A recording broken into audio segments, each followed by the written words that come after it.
buenas a todos, Eurofans. Sean bienvenidos a una nueva entrevista en este canal de YouTube de Relinchu. Soy Omar Betancor. Iniciamos nuestra travesía por esa maravillosa isla mediterránea llamada Malta y su Malta Eurovision Song Contest. Y no podíamos empezar mejor con la reina absoluta, alguien que ha vivido su pase a la final como nadie, Greta Tude. Good Hi evening. guys. How are you? Hello everyone. How's everyone doing? I have to say you're looking amazing today with your Thank shirt, you. with your background, you pink jacket. Oh, you are just so gorgeous. You are always Thank feeling you. like that. Thank you so much. I appreciate. Well, first of all, before starting your crazy journey through Malta Eurovision Song Contest to Eurovision related things, I want to know about you, about yourself, how you started as a performer, as a singer, how your career went in Malta. Of course. So I started performing when I was 5 years old. I started singing classes and dancing classes, and also a few piano lessons, acting classes here and there, and workshops. So I've always been very into performing basically since I was young, and I had done quite a lot in Malta. I was in the Junior Eurovision Song Contest here in Malta as well, in the selection for that for 2 years on a row. And then it came to a point when I was 17 years old. I auditioned for a musical theatre college in London. I was accepted and I moved over to the UK and I started training in musical theatre. After that, I had my first performing job out in sunny Tenerife. It was amazing. I was there for Oh, an my entire summer. island! I live in Tenerife. It's my island.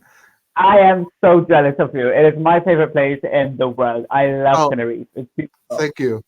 Beautiful, beautiful island. Yeah, so I was there. I was performing for 6 months, and one of our shows was a panto, and I was the Dane in this panto, and the contract finished, but the makeup kept going, and Greta Tude was born. Nice.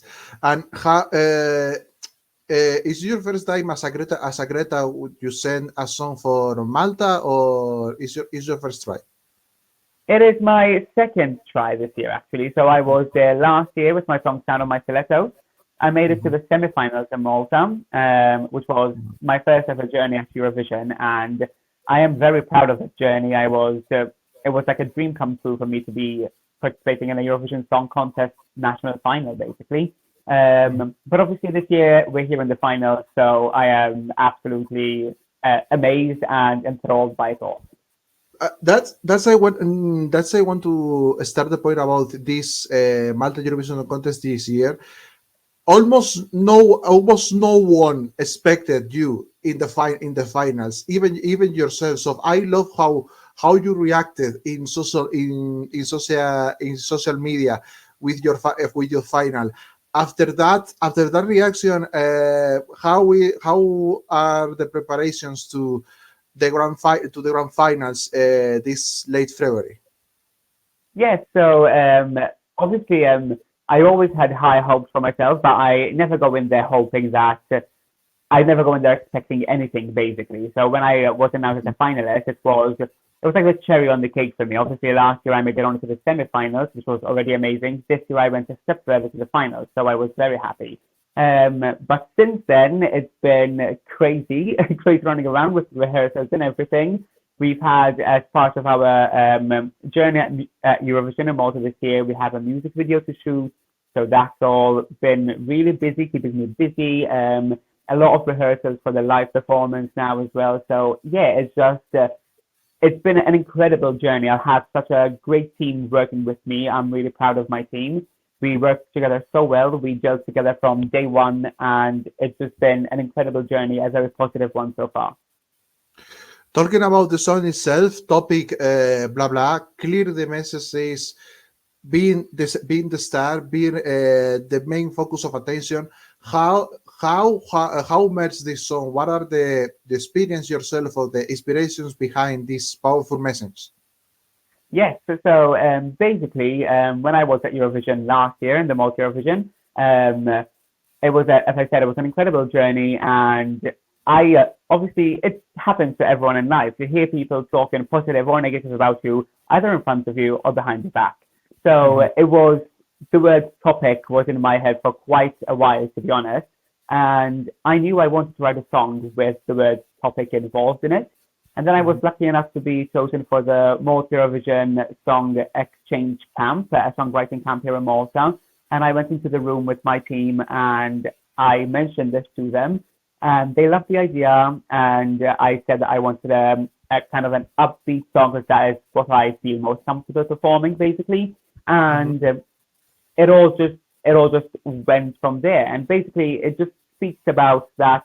Whatever people say about you, you just let them talk, let them do what they want, and you just keep doing you. You just keep focusing on yourself, basically. How are you? How will be the staging for the finals? As far as you can tell, I guess will be a lot different of you show what us in the show in the semifinals. So how is going the runway? And if you want to tell us some hints of Of the course, performance that you will go. of course. So it's going to be very different from what we saw at the semi-final. We've gone quite bombastic with the staging. We've gone quite big. We've got a lot going on, but it's not too much. It is all making sense with what we are doing. We've had this vision since we sat down and started writing the song of when we wrote the song, we didn't just write the song, we envisioned the performance from day one.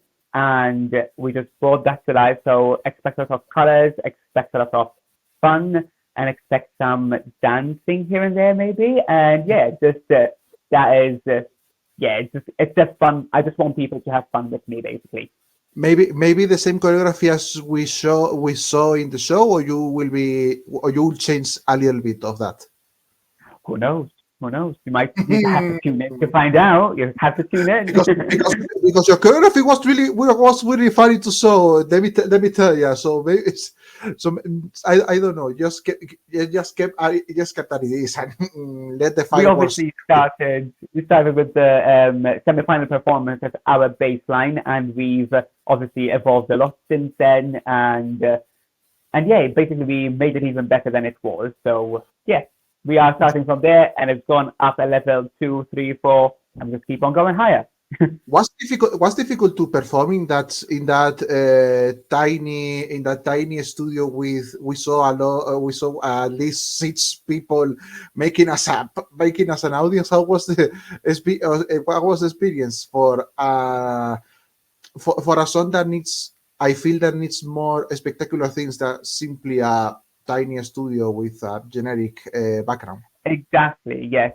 Obviously, at the semifinals, we had quite limited space, which Mhm. I think is it was fair enough because we all had the same space. And at the end of the day, the Eurovision is all about the song. It's a song contest. So if Yeah. we can portray the song in any space, basically, that is what they wanted in Malta this year. And thankfully for me, it worked positively. So, because I'm a finalist, thank God. But obviously now with a bigger stage and everything, I believe that I can portray the song much better than I could in the semifinals. I've got more space and we've got more elements to work with, basically. And yeah, we're taking advantage of all the upstagings that we have, basically. Coming back to the song itself, how you felt the feedback of the Maltese fans and also the international fans to topic? About the reaction.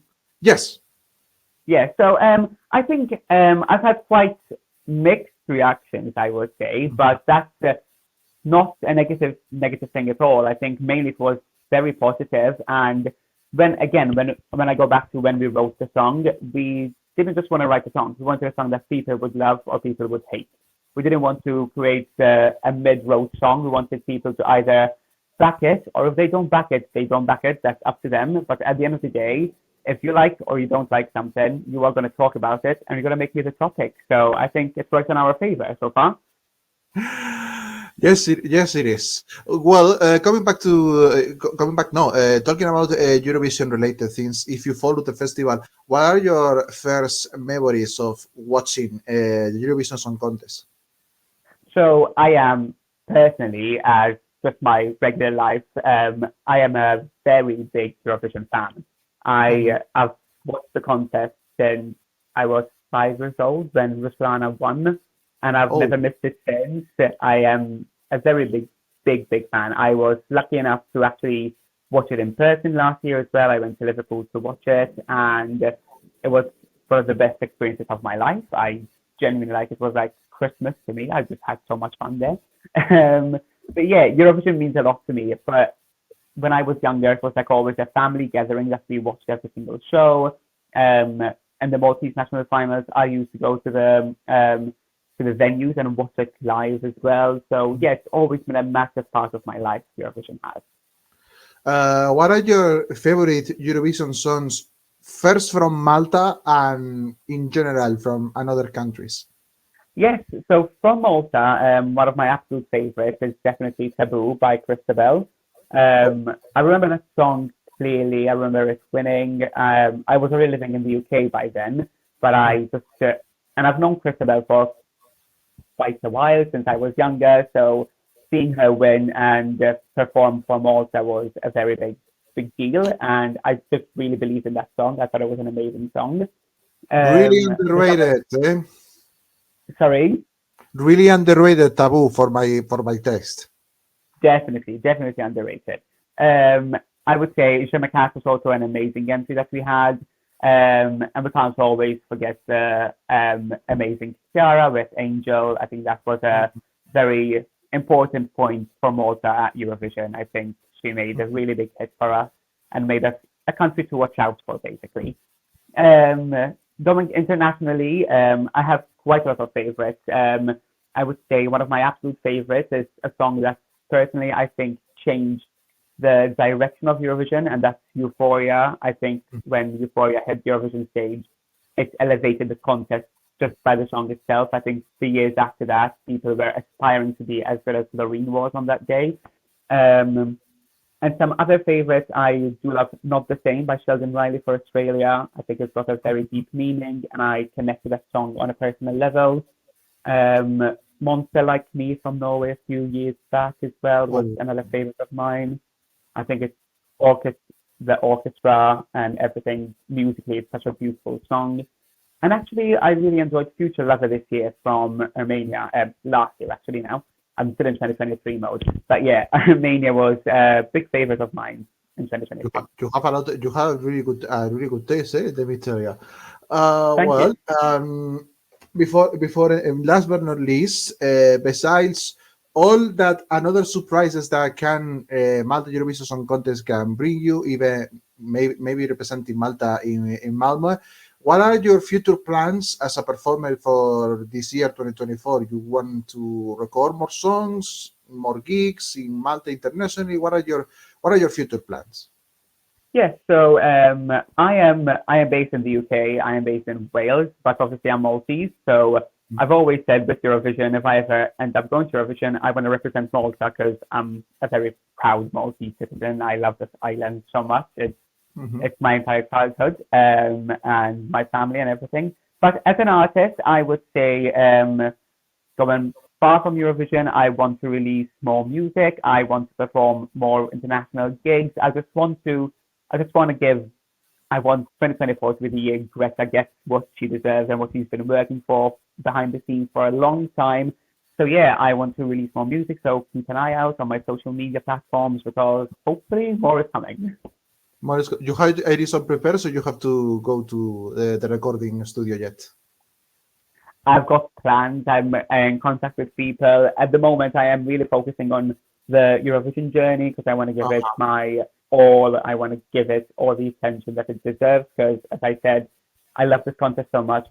So to me, being so close in the final 12 to actually going to Eurovision is a very big deal that I'm not taking lightly. And also being the first ever drag queen at the Malta Eurovision Song Contest, I want to keep pushing the boundaries for all the Maltese people out here as well. So I don't take it lightly at all, and I want to focus on that as much as I can. But plans are underway for more music to be released. For sure, are you pushing boundaries not only in Malta but just in Europe because you're your entry and your performance was simply rephrasing, a little bit crazy, of course, but we love crazy things. We're Euro fans, why not? But thank Exactly. you. Thanks a lot, Greta, for all this journey. Whatever can happens, we will follow you, of course. And thank you so much to join us. I'll end the interview now in Spanish.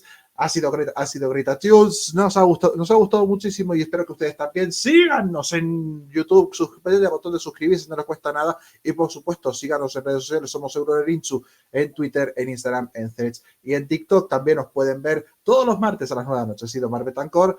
Chao, chao. Nos vemos en la siguiente. Bye for now. Thank you. Bad Quiero, lao. Ey, hasta luego, sayonara.